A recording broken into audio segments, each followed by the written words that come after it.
कमल पे बैठी माँ जरा ध्यान से सुनो। कमल पे बैठी माँ जरा ध्यान से सुनो। मेरे हृदय की वेदना को, मेरे हृदय की वेदना को ऐसा सुर दो माँ। कमल पे बैठी माँ जरा ध्यान से सुनो। नमस्कार दोस्तों, स्वागत है आप सभी का एक बार फिर से आपके अपने पसंदीदा YouTube चैनल आध्यात्मिक कहानियों में।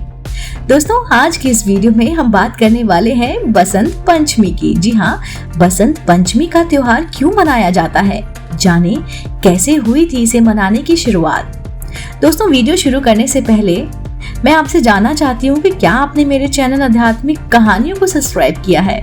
अगर नहीं तो मेरे चैनल आध्यात्मिक कहानियों को तुरंत से सब्सक्राइब कर लीजिए, क्योंकि ऐसे ही धार्मिक पौराणिक कहानी कथाएं, व्रत त्योहार की जानकारी हम अपने चैनल द्वारा सबसे पहले आप तक पहुंचाते हैं। चलिए वीडियो शुरू करते हैं। बसंत पंचमी को श्री पंचमी, ज्ञान पंचमी भी कहा जाता है। यह त्योहार माघ महीने के शुक्ल पक्ष की पंचमी तिथि को पड़ता है। इस साल बसंत पंचमी 14 फरवरी 2024 को मनाया जाएगा। आइए जानते हैं कि क्यों मनाई जाती है बसंत पंचमी और कब इस पर्व को मनाने की शुरुआत हुई। बसंत पंचमी एक हिंदू त्योहार है जो आमतौर पर फरवरी में बसंत ऋतु के दौरान मनाया जाता है। इस दिन शुभ दिन पर देवी सरस्वती माँ की पूजा की जाती है, जो ज्ञान, संगीत और शिक्षा की देवी है। बसंत पंचमी को श्री पंचमी, ज्ञान पंचमी भी कहा जाता है और पंचमी तिथि को ये पड़ता है। यह त्योहार माघ महीने के शुक्ल पक्ष की पंचमी तिथि को पड़ता है। हिंदू परंपराओं के अनुसार पूरे वर्ष को 6 ऋतु में बांटा गया है, जिसमें बसंत ऋतु, ग्रीष्म ऋतु, वर्षा ऋतु, शरद ऋतु और हेमंत ऋतु और शिशिर ऋतु शामिल है। इन ऋतुओं में सबसे ज्यादा बसंत ऋतु को सभी ऋतुओं का राजा कहा जाता है। इस दिन और इस कारण जिस दिन से बसंत शुरू होती है, यानी कि बसंत ऋतु की शुरुआत होती है, उस दिन को बसंत पंचमी के पर्व के रूप में मनाया जाता है।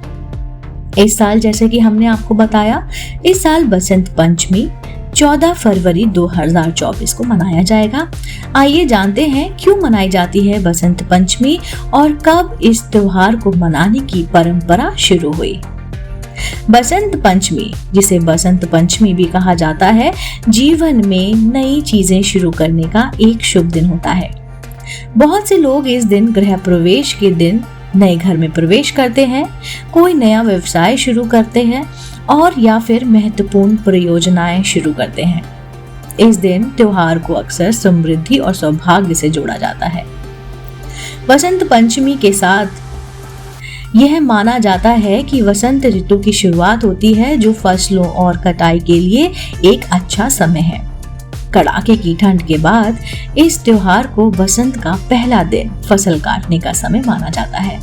चूंकि भारत मुख्य रूप से एक कृषि प्रधान देश रहा है, इसलिए यह समझ में आता है कि यह त्योहार भारतीयों के दिलों में काफी महत्वपूर्ण स्थान रखता है।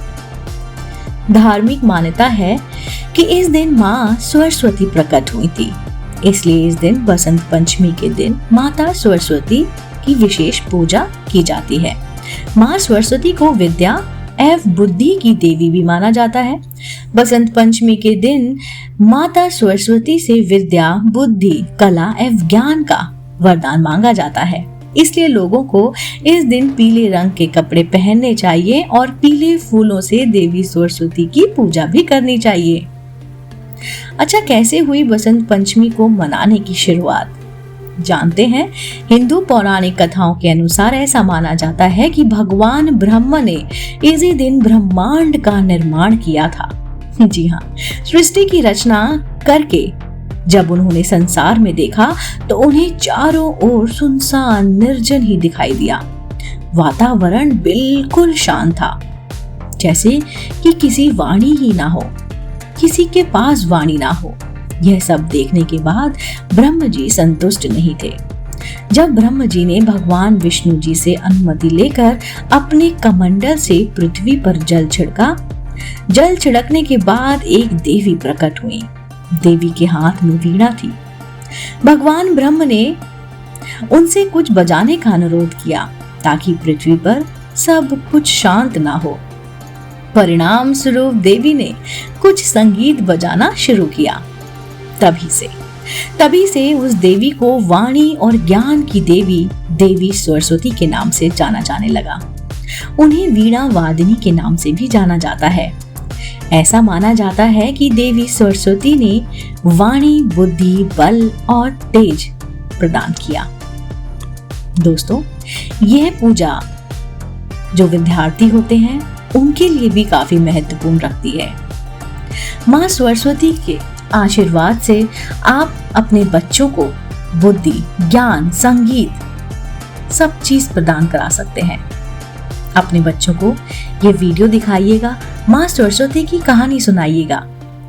दोस्तों, अगर आपको आज का ये वीडियो पसंद आया हो और अगर आपको ये वीडियो अपने दोस्तों के साथ, फैमिली के साथ शेयर करना हो तो आप मेरे चैनल आध्यात्मिक कहानियों को तुरंत से सब्सक्राइब कर लीजिए। ऐसे में मेरे द्वारा अपलोड की गई वीडियो आप तक सबसे पहले पहुंचेगी।